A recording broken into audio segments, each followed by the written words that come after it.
미얀 정상회담 공동 성명에 중국이 예민해하는 남중국해, 타이완 문제 등이 포함된 가운데 국무부가 중국의 악의적 행위에 대한 한국 등 동맹, 동반국들과의 견제 협력을 강조했습니다. 특히 홍콩과 신장 위구르 자치군의 인권 침해 등 민주주의가 짓밟힐 때 가치를 공유하는 동맹이 함께 맞설 필요가 있다고 밝혔습니다. 안소영 기자입니다.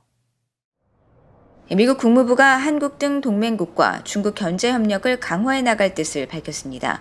국무부 대변인실 관계자는 22일 타이완, 신장 지역 등 중국 관련 문제에 대해 한국 등으로부터 어떤 협력을 기대하느냐는 VOA 질문에 미국 행정부는 단합된 위치에서 중국의 도전을 다루기 위해 동맹, 파트너들과 긴밀히 협력할 것이라고 답했습니다. 또 중국의 악의적 행동에 맞서 목소리를 높이는 국가들이 점점 많아지는 것을 주목한다면서 우리는 규칙에 기반한 국제체제를 훼손하려는 중국의 시도에 대한 그들의 우려에 공감한다고 설명했습니다. 앞서 조 바이든 대통령과 문재인 한국 대통령은 21일 정상회담 후 채택한 공동성명에서 타이완과 남중국해 문제를 언급했습니다. 남중국해 등에서 상업과 항행, 상공비행의 자유를 포함한 국제법 존중을 유지하기로 약속했고 타이완 해협에서의 평화와 안정 유지의 중요성을 강조했는데 양국이 공동성명에서 타이완 문제를 공개적으로 거론한 건 처음입니다.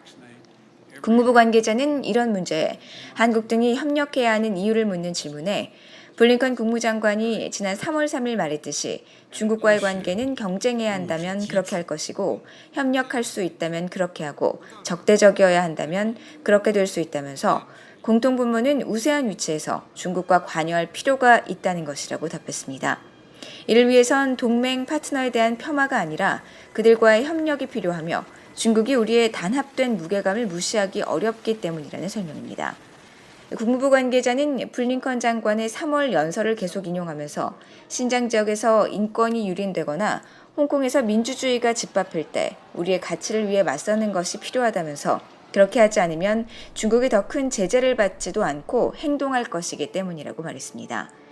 중국에 대한 우려를 직접적으로 표현한 지난 4월 미일 정상회담 공동성명에 이어 한국과의 정상회담도 중국 견제를 강화하는 계기로 삼겠다는 뜻으로 풀이됩니다.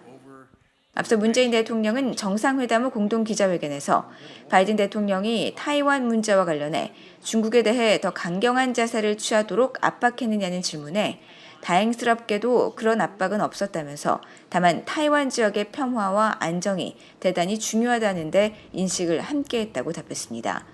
중국은 바이든 대통령과 스가 요시히데 일본 총리가 지난달 정상회담 후 내놓은 공동성명에서 홍콩과 신장 문제뿐 아니라 타이완 문제까지 언급한 것을 두고 내정 간섭이라고 비판한 바 있습니다. VOA 뉴스 안소영입니다.